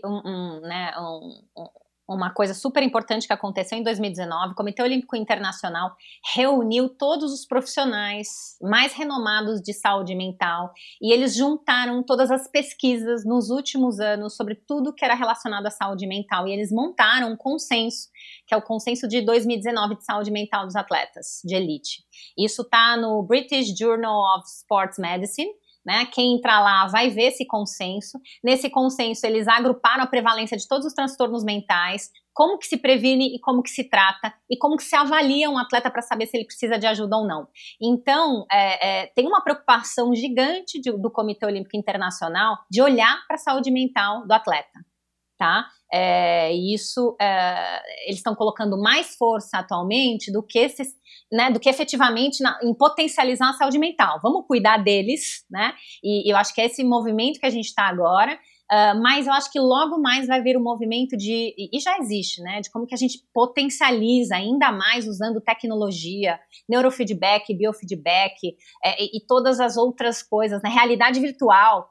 Tá tudo isso chegando para aprimorar a psicologia do esporte, para potencializar a preparação mental, né? Então, com certeza a gente vai ter um desenvolvimento dessa área bem grande nesses próximos anos. Ô, Carla, você como psicóloga do esporte, a tua ferramenta é simplesmente, né, você ter o conhecimento e principalmente a experiência, ou junto com a experiência, para poder decifrar o perfil dos seus atletas. Você não faz nenhuma intervenção neles ou não submete eles a nenhum exame clínico. E você falou agora disso, de bio, não sei das quantas. O nosso exame clínico, né, Michel, é a entrevista clínica. Isso, não, mas eu tô falando, você não faz nenhuma intervenção, não vai fazer nenhum exame, sei lá, um eletrocardiograma cerebral, eu não sei os nomes. Entendi. Mas isso existe, por exemplo, de você poder avaliar como a gente avalia um teste de VO2 ou um teste de potência com um potencímetro e tal, de você colocar o cara num aparelho de ressonância, ou sei lá o que, dar estímulos e avaliar se o cérebro dele está ok, ou não chega nesse nível hoje, a não ser que seja uma patologia de fato? A gente tem um grande instrumento que são os testes psicológicos, e a gente tem vários questionários específicos do esporte, que avalia estresse e recuperação, depressão no esporte, atenção no esporte, concentração. Então a gente tem grandes ferramentas que a gente utiliza muito, que são os questionários. Uma outra grande ferramenta é que a gente tem a nossa própria observação e ouvir o relato desse atleta, né? Isso é uma outra forma. Mas a gente tem aí tecnologias para nos ajudar, né? Então a gente tem o biofeedback, que a gente consegue entender como o atleta reage fisiologicamente diante de um fator estressor. Então, consigo avaliar como que o coração dele bate, como que ele produz sudorese na pontinha da mão. E isso significa como ele se emociona, né? Então, quando o atleta aumenta a sudorese, aumenta o batimento cardíaco, isso quer dizer que ele tem ali uma reação de estresse frente àquele estímulo que eu estou proporcionando para ele. Então, eu consigo identificar, através, por exemplo, de um biofeedback, essas reações do meu atleta e consigo ensinar ele também a como reagir a tudo isso. Identifiquei que meu atleta estressa muito diante, sei lá, da foto do adversário dele, a gente vai fazer todo um exercício, e aí tá a nossa intervenção. A gente vai fazer todo um exercício de autocontrole, e a gente vai fazer um treino de respiração, junto com um treino de visualização, para diante daquele mesmo estímulo, o corpo dele reagir diferente, o coração bater menos e ele produzir menos sudorese. Então, a gente tem intervenções concretas com o atleta, e é isso que a gente quer promover. Não é só um bate-papo, né? Eu brinco com os psicólogos da minha equipe. Gente, a gente não tá aqui para fazer bunda terapia, né? O cara senta lá, fica falando. Não é assim, né? Tem que estar muito claro. Não tem divã. Que a gente tá trabalhando. Porque se tiver divã também o cara dorme, né? O cara tá tão cansado que se ele deitar numa caminha, num divã confortável, o cara dorme, né? Eu não consigo fazer treino de meditação com a Ana Marcela, que ela dorme no primeiro minuto. Eu imagino. Aí a gente faz outros treinos, né? Mas é exatamente isso. Todo o trabalho e toda a ação do psicólogo, é importante que as pessoas saibam, né? Não é assim, cheguei e sentei. Não, tem sempre um objetivo. A gente traça ali, cara, identifiquei que esse atleta precisa desenvolver uma habilidade que é enfrentamento, coragem, conseguir fazer. Falei esse exemplo no último, né, que a gente gravou. Tinha uma atleta que precisava conseguir pedalar no pelotão, descer e fazer curva junto do pelotão. É aí que a gente vai desenvolver, né? A gente vai precisar montar junto com o treinador estratégias de colocar ela em enfrentamento e promover treinos onde ela esteja cada vez mais junto com o pelote e soltando o freio, né? Então, as nossas intervenções, elas são baseadas na necessidade do atleta e não é só falar, é fazer. Isso é o mais importante, né? A gente faz, né? Então, assim, cara, o que você não tá fazendo que você precisa fazer? Então, a gente vai lá e ajuda ele a desenvolver aquela habilidade. Né? E óbvio, tem aí esses recursos tecnológicos que a gente tem também para ajudar o atleta, como o biofeedback, o neurofeedback. Legal. Você acha, ou já existe alguém que se interessou em saber, por exemplo, dos medalhistas olímpicos, né? Não sei quantas medalhas foram distribuídas, mas isso não é difícil de saber, dos medalhistas olímpicos, quantos têm e quantos não têm apoio psicológico num padrão X? Você sabe que eu pedi para a Aline, que é a nossa coordenadora da preparação mental no COB, para a gente fazer esse dado, né? Para a gente reunir esse dado de quem foi para a Olimpíada, quem tinha psicólogo, quem não tinha, principalmente entre os medalhistas. Não está categorizado, mas é o que eu te falei, Michel, das nossas 18 medalhas, se eu não me engano, não lembro o total. É isso, a gente tem acho que foram 19 ou 20. A gente tem 95% de atletas com preparação mental. Não é mais sabe, não tem mais tanto um estigma, realmente é isso, assim, como que eu potencializo a performance desse atleta, né, e agora, né, como que eu mantenho a saúde mental e posso potencializar a saúde a preparação mental desse atleta. Pelo seu conhecimento, um atleta que não tem necessidade ou não sente a necessidade eminente, ou não tem a necessidade de ter um apoio psicológico, como supostamente a gente está aqui assumindo que é o Isaquias, né? Eu sei que também você não pode falar porque você não o conhece, não estudou ele, não teve com ele, mas supostamente ele tem ele transmite isso, né? Ele chega antes, eu vou ganhar medalha, vai lá e ganha e ótimo, ganhou, tá ótimo, legal. Parece que é uma tarefa comum para ele, né? Assim, eu sou fã desse estilo. Mas você acha que uma pessoa com um perfil, vamos lá aqui, supostamente, como parece o do Isaquias, ele pode ser um melhor atleta, em termos gerais, do que alguém que precise de ajuda e que tenha oscilações como quase todos os seres humanos têm? Ele pode desempenhar pensando aí na alta performance máxima de bater recordes e tudo mais? Michel, não dá para dizer. Qualquer atleta pode se beneficiar da preparação mental, porque a gente está lá para ensinar algumas habilidades básicas. Alguns atletas já têm, outros atletas falam, nossa, eu nunca pensei nisso. Algumas atletas que eu acompanhei, por exemplo, Madivela, ela falou, nossa, Carla, eu sempre fiz isso, só que eu não sabia que isso tinha esse nome e que isso tinha sido estudado. Eu falo, que ótimo, tá vendo? Nem precisamos desenvolver tanto essa habilidade. Então, eu acho que qualquer atleta pode se beneficiar, sim, de uma preparação mental. Lembrando que não precisa ser pela vida inteira, né? Não precisa ficar dependente de um psicólogo do esporte. Na verdade, pode ser um trabalho pontual, que ele desenvolve ali algumas habilidades que ele vai levar para o resto da vida. E eu acho que, lembrando que se a gente fizer isso mais cedo, fica mais fácil. Então, para os atletas em iniciação, para os atletas jovens, se eles têm esse acompanhamento, na vida adulta e na vida profissional, eles já vão ter toda essa habilidade. Eles vão procurar o psicólogo quando eles estiverem passando uma necessidade especial, mas o repertório, né, que eles tinham que desenvolver de regulação emocional, de montar rotinas pré-competitivas, né, tá tudo instaladinho ali, porque ele já teve. Então, acho super importante o atleta jovem ter esse acompanhamento e desenvolver, junto das habilidades táticas, técnicas, já desenvolver as habilidades mentais e comportamentais. Que claro que também vão servir como um aprendizado para a vida dele pós-esporte, né? Não é só uma coisa que a hora que ele pendurou a chuteira, a sapatilha, o óculos de natação, ele, enfim, agora não tem mais nada. Ele se fortaleceu e ele ganhou uma bagagem de vida também do ponto de vista psicológico para a vida dele.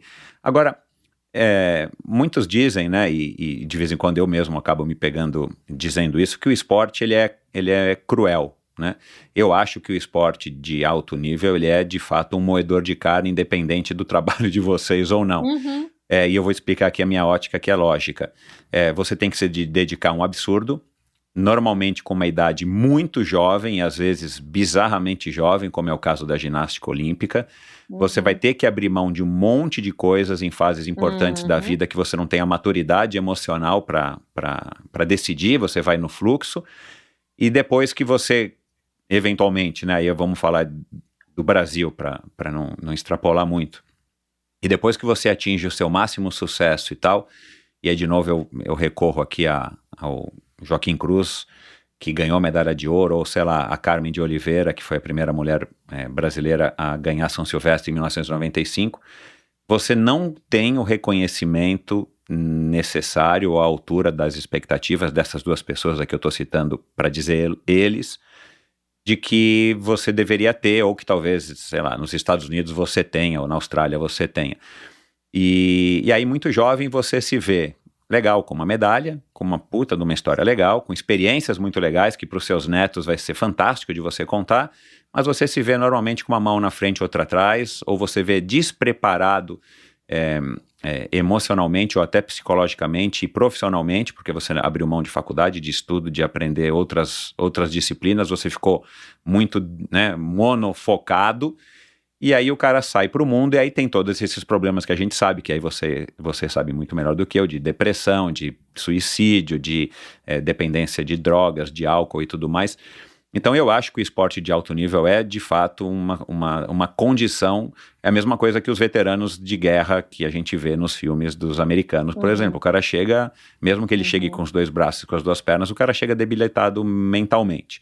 Não tem outra opção, eu acho, via de regra, tá, generalizando pro atleta. E o brasileiro ainda sofre disso, que ele não é reconhecido, né? Ele não vai ganhar o dinheiro que ele poderia ganhar para sobreviver, ele não tem nenhum tipo de ajuda, ele mal tem o reconhecimento, salvo algumas exceções que a gente viu agora, inclusive, aliás, eu adorei, como o César Cielo comentando na Rede Globo, que ele deve ganhar uma grana legal. O Bernardinho é um cara que deslanchou para o mundo, mas ele é um cara que teve uma outra formação, né, e ele já contou bastante disso aqui na nossa conversa aqui no Endorfina. Ou um Gustavo Borges, que é um fenômeno, é um businessman nato e que conseguiu nadar pra caramba por um tempo, e hoje ele é um cara que não depende da natação propriamente dito, ele tem outros negócios que envolvem a natação.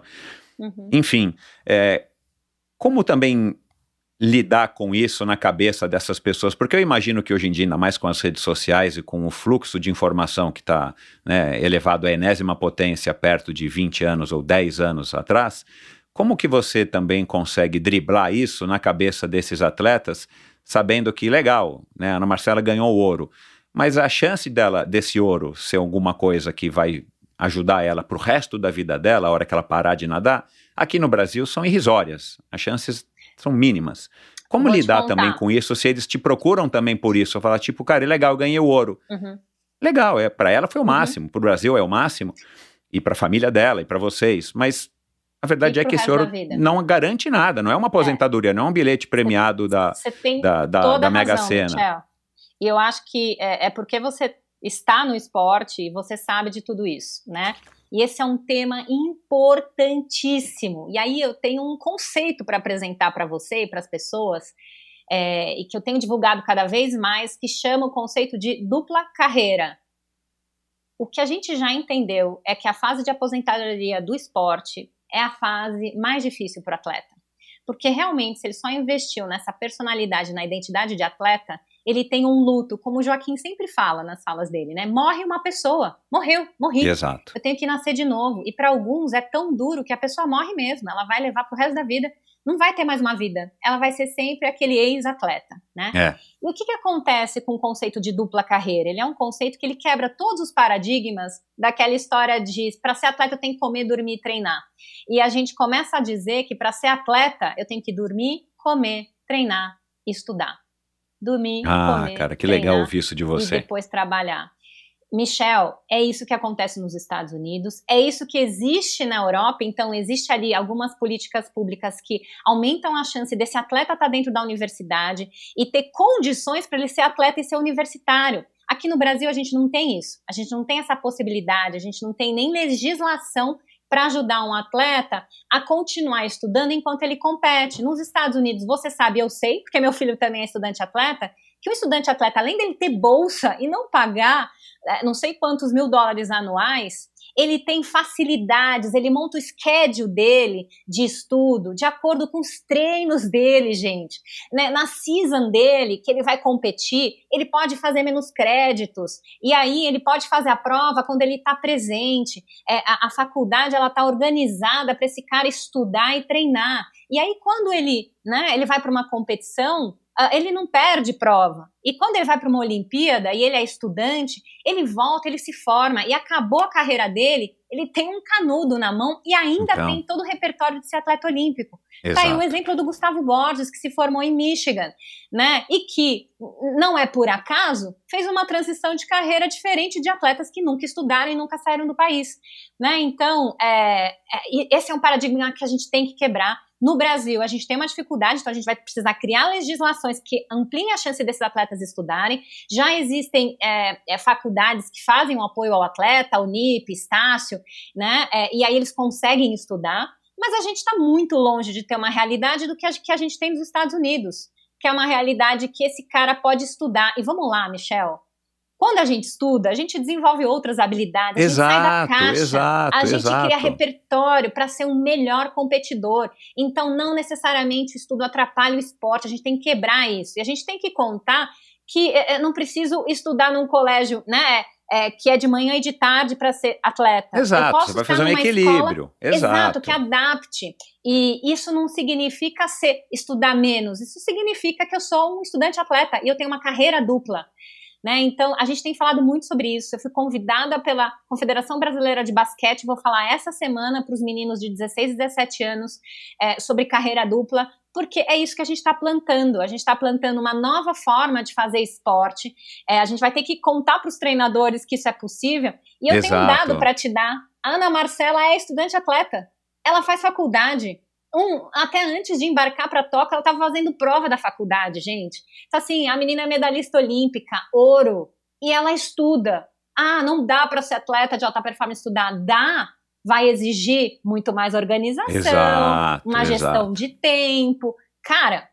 Mas é visão de futuro, é investimento na sua própria vida. É investimento de vida, é investimento em saúde mental, é investimento financeiro, porque, assim, realmente a vida do atleta acaba o dinheiro e acabam os patrocinadores. Então, assim, não existe não estudar.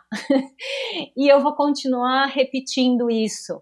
O atleta tem que estudar. O atleta, além de desenvolver todos esses repertórios, ele vai desenvolver uma identidade que não é só de ser atleta. Ele vai conseguir sair fora da caixa, ele vai ter o repertório de estudante.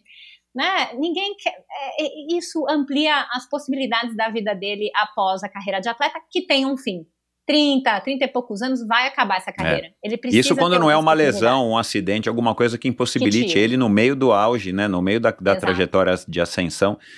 Você sabe que, cara, que bom que você está falando isso, porque eu desenvolvi esse conceito mais recentemente, justamente por conta do endorfina. E eu fui percebendo, né, as pessoas que eu gravo, profissionais ou amadores, e perguntei para algumas pessoas mais velhas, ou que foram atletas, o que elas achavam desse tema, e fui desenvolvendo na minha cabeça essa ideia de que... O Joaquim Cruz, Michel, quem sabe que o Joaquim Cruz era estudante atleta? O Joaquim competia com todos os caras que ele competiu em Los Angeles. Exato, ele falou ele isso. usava a pista. Então, no dia seguinte das Olimpíadas do Ouro, ele já estava nos Estados Unidos, ele voltou para a cidade dele e foi lá estudar, tinha prova, tinha matéria, né? Ele não tinha nem esse período de, não, agora eu vou andar num carro de bombeiro aqui pela cidade e vou ostentar minha medalha nos programas, nos talk shows da época. E aí eu vou fazer aqui enfim, vou aqui dizer uma coisa que tem me dado um pouco de aflição quando eu gravo com pessoas jovens que estão no começo de carreira ou no auge da carreira, e eu tenho depois dito para essas pessoas, homens e mulheres, fora do ar, eu tô dando um conselho tipo de pai, eu tô percebendo que eu tô velho, eu falo, leia, cara, estude, não pare, porque, cara, eu fico vendo os mais velhos e não sou eu, todo mundo pode ouvir no Endorfina e em outros podcasts, em outros vídeos, e é só olhar, né, cadê os atletas que foram medalhistas de ouro? Vamos falar aqui só dessa nata do esporte brasileiro, que estão super bem de vida, ou os recordistas mundiais, ou os olímpicos XPTO, cara, que dependem, que tiveram uma carreira de sucesso pós a carreira de atleta. São raríssimos, né? Acho que dá para contar nos dedos de uma ou duas mãos na história dos Jogos Olímpicos, da participação do Brasil nas Olimpíadas, enfim. E sabe qual que é o discurso, Michel?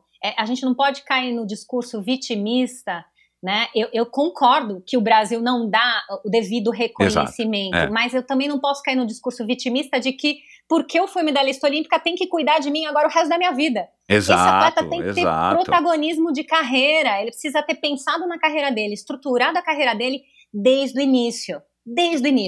quando ele é jovem, ele já tem que pensar o que vai acontecer com 30 anos. Ai, Carla, mas que coisa... Não, meu filho, é alta performance, não é cruel? Então que seja menos cruel para você, já começa a se organizar desde sempre, já começa a planejar quais são os seus planos B, o que você vai fazer depois quando terminar a tua carreira. E aí entra o papel da família. É legal você dizer que você dá conselho de pai, porque nessas horas tem que ter mentoria. Se não tem um pai, uma mãe, um gestor, um agente, alguém dizendo para alguém que se interesse de fato, né? Não pelo atleta, mas pelo ser humano, né? Pelo jovem. Cuida da sua vida. Cuida, porque tem uma hora que vai acabar e você vai ter que se virar, você vai ter que ter outras funções e outros repertórios. Então, assim, é muito importante falar sobre isso. Muito que legal. E uma das desculpas que eu mais ouço, e eu não posso citar quem foram as pessoas que me deram essa desculpa, mas é a óbvia. Mas não dá tempo. Falou, cara, com a sua idade, eu tinha uma energia que, cara, eu acho que eu podia dormir 4 horas por noite e performar igual um maluco no esporte. Exatamente. E aí eu conseguiria estudar, né? E a hora que você tiver 50 como eu, aí você vai ver o que é difícil, que falta energia pra tudo. Exatamente. Então eu falo, cara, aproveite que você é jovem e, vai estudar, vai aprender uma língua, faz faculdade agora virtual, já que tá fácil de fazer e as faculdades estão acessíveis, EAD. Mas que legal, cara, que você falou isso, que você concorda com essa minha visão, porque eu entendo que o cara precisa se dedicar dia e noite, e é uma profissão que não tem horário, né, ser atleta. Mas, o cara precisa, a menina precisa encaixar, o homem precisa, a mulher precisa encaixar alguma coisa na vida, nem que seja, mesmo que ele seja um Neymar da vida, que vai ganhar uma grana uma hora que o cara não vai mais precisar trabalhar, nem que seja para ler um contrato, cara, e você poder assinar o seu nome num contrato que não vai ser leonino pro lado do patrocinador, do agente, de quem quer que seja, né? Ter essa visão, né? E ter a visão de que só pensar no esporte também não é benéfico. Exato. Tem hora que a gente precisa pensar e olhar para outras coisas, seja um hobby, seja um estudo, seja uma leitura, que vai tirar meu foco dali e que vai ser um recovery mental. Exato. Não dá para o tempo inteiro ficar pensando como vai ser o treino seguinte, né? Isso gera um estresse, uma fadiga emocional desnecessária. Então, ter momentos de recovery mental são importantíssimos, de focar em outras coisas que vão te trazer ali, gastei um pouquinho com esse assunto, volto para a minha organização.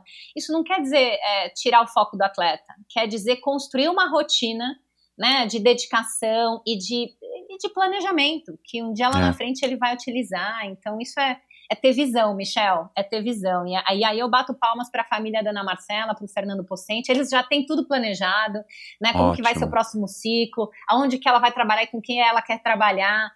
É assim que se trabalha e quando a gente espera alta performance, não é só ganhar medalha, mas é tudo que vem depois, entendeu? Isso é alta performance, né? É você pensar em todos os detalhes. Legal. Bom, tem muito assunto aqui ainda à pauta, mas já estouramos aqui o nosso tempo. Carla, de novo a gente vai ter que marcar aí para 2022, quem sabe no finalzinho, dar um ano de intervalo, para a gente falar de outros assuntos e de repente de novos desdobramentos do legado de Tóquio. Então eu quero agradecer aqui você para encerrar o ano, foi um episódio fantástico, de um ano que não foi bom para ninguém, mas do ponto de vista esportivo ele foi um ano bem legal, né? As coisas retomaram e do ponto de vista psicológico, para os psicólogos, acho que as faculdades agora de psicologia devem estar todas overbooked, né? Muita gente querendo prestar vestibular para se tornar psicólogo do esporte. Todo mundo quer ser psicólogo do esporte, gente. Eu só recebo mensagens, o que eu faço? Com quem eu falo? Legal, cara, legal, né? legal. É muito interessante, eu acho super legal, porque eu acho que a gente inspirou pessoas, né? Então. Isso é demais, é demais. Não, e é uma maneira de você viver o esporte de alto rendimento sem necessariamente você ter que ter o talento para, né, saltar, correr, voar, exatamente. O que quer que seja. Que legal, cara. Então, ótimo, eu adorei. Muito obrigado mais uma vez. A gente já vai se falar aí novamente aqui fora do ar. Mas é isso, Carla. Obrigado. De nada, Michel. Foi um prazer. E acho que a gente falou sobre 2 pontos importantíssimos, que é a saúde mental no esporte e carreira dupla no esporte, transição de carreira. Eu acho que isso são elementos que todos os atletas, pais de atletas, gestores precisam conhecer. Tomara que pelo menos os convidados que eu já recebi aqui, os mais jovens, ouçam esse episódio. Eu vou mandar para eles aqui depois. Legal, obrigado, Carla, mais uma vez. Foi um prazer. Prazer é meu, Michel. Até mais. Beijo. Tchau. Na Nina e na Ive. Mando sim, obrigado. Bom, espero que você tenha gostado dessa conversa. Como sempre, conversar com a Carla é fantástico. E eu acho que esse finalzinho aqui do episódio, acho que passou uma mensagem aí bem legal, deixou bem claro o que eu já acreditava, né? Eu falei aqui agora. E tomara mesmo que mais pessoas, que muitas pessoas ouçam esse podcast para poder entender aí essa perspectiva que eu acho tão importante na carreira de um jovem atleta, ou de um atleta não tão jovem, mas que nunca é tarde para a gente se preocupar com o pós-carreira e com a vida, né? Porque a gente percebe, depois de uma certa idade, que a vida é feita de diversos ciclos, de diversas fases, e que a gente não pode achar que o que a gente está vivendo hoje é o que a gente vai viver daqui a 10, daqui a 20 ou mesmo daqui a 5 anos. Então, ter essa visão de futuro, ter essa preparação, essa visão mais macro é importantíssimo. E que legal que a Carla compartilha dessa ideia e que já trabalha isso também com os atletas dela, porque a gente que curte o esporte, a gente que adora o esporte, a gente também quer ver que, a gente quer imaginar ou quer acreditar que essas pessoas vão ter carreiras pós-esportivas e que sejam felizes. E, bom, não vou aqui ficar me estendendo. Pessoal, muito obrigado. O ano acabou, esse é o último episódio do ano, para quem estiver ouvindo esse episódio quando ele for ao ar. Quero agradecer aqui a companhia de todos vocês durante esse ano de 2021. Dizer que 2022 já estou com vários episódios gravados para o começo do ano. Vai ser um ano fantástico, não somente para o Endorfina, mas para todos nós. Então, agradeço mais uma vez a sua audiência.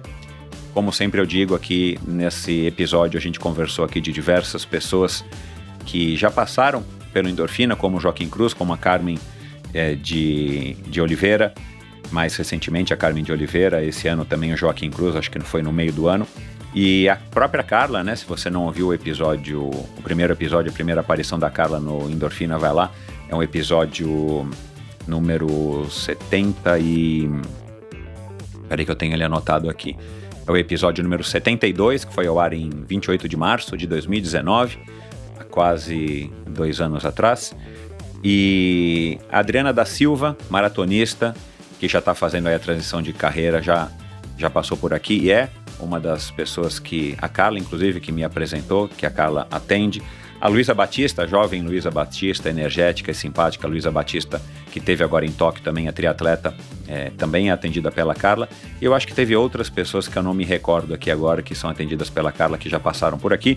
Mas enfim, são episódios que você pode conferir aqui no Endorfina e nesse mesmo local que você está ouvindo aqui essa conversa. Então basta procurar aí por essas pessoas ou navegar lá no meu site, no endorfinabr.com, por todos os episódios já lançados até aqui desde 2 de junho de 2017. E é isso, pessoal. Não se esqueçam de assinar a newsletter semanal, não se esqueçam de conferir os vídeos do Endorfina no YouTube, de interagir comigo e seguir o Endorfina no Instagram através do EndorfinaBR e de, se você puder, se você quiser, se você acha que vale a pena apoiar o Endorfina. Quem sabe agora no começo do ano é um bom momento para você apoiar aí financeiramente o Endorfina. Para mim sempre é um momento legal. A partir de R$20 por mês você colabora também com esse projeto e vai fazer parte aí desse círculo mais fechado aqui de apoiadores do Endorfina, de pessoas que acreditam nesse trabalho e que principalmente curtem as histórias, como a história aqui hoje contada pela Carla, como esse tema interessantíssimo contado hoje aqui pela Carla. É isso, tudo isso você encontra no endorfinabr.com e o Endorfina você encontra em todas as plataformas de podcast que existem por aí. Muito obrigado, que 2022 seja um ano fantástico para você, sua família, com bastante treino, bastante saúde, bastante paz, felicidade. E é isso, até o ano que vem com mais histórias, afinal de contas, quem é que não gosta de uma boa história? Você conhece a Bovem? Há mais de uma década, a Bovem gerencia projetos e negocia a entrada de novos clientes no mercado livre de energia. Com uma equipe experiente, a Bovem se compromete com os bons resultados, atuando através de escritórios espalhados pelo Brasil. Descubra as vantagens de ser livre e saiba se a sua empresa também pode ingressar neste mercado. Seja livre, fale com a Bovem. Bovem, energia que inspira. Visite bovem.com.br e siga a Bovem no Instagram, no @Bovem_energia. A Titanium Vida, Saúde e Previdência oferece as melhores soluções em proteção e segurança que você encontra no mercado para você e seus familiares, com planos de seguro de vida, saúde e viagem. A Titanium oferece serviços para o seu bem-estar, como o seguro de vida resgatável, que além de resguardar e proteger o futuro das pessoas que você ama, você tem a opção de resgatar os valores em seu seguro para utilizá-los no que quiser ou precisar. Outro serviço é o Seguro Saúde, com cobertura mundial, com livre escolha de médicos, clínicas e hospitais aqui no Brasil e em qualquer parte do mundo. A Titanium também oferece planos completos de seguro viagem. Siga @titanium.consultoria. Não conte com a sorte, conte com a Titanium. Esqueça seus limites com a Carbap Energy Bar. O novo lançamento revoluciona o mercado ao criar a categoria de barras energéticas, máxima energia e nada mais. Já disponível no site probiotica.com.br e nas melhores lojas especializadas do Brasil. Obrigado por ouvir esse episódio do Endorfina. Acesse o endorfinabr.com, vá no post do episódio de hoje para conhecer um pouco mais sobre o meu convidado e alguns assuntos abordados em nossa conversa. Lá você ainda encontra todos os episódios do Endorfina. Siga o Endorfina BR no Instagram e confira imagens inéditas e inusitadas dos meus convidados. Participe enviando comentários e sugestões. Se você curtiu, colabore assinando o Endorfina no seu agregador de podcasts preferido e compartilhando com seus amigos.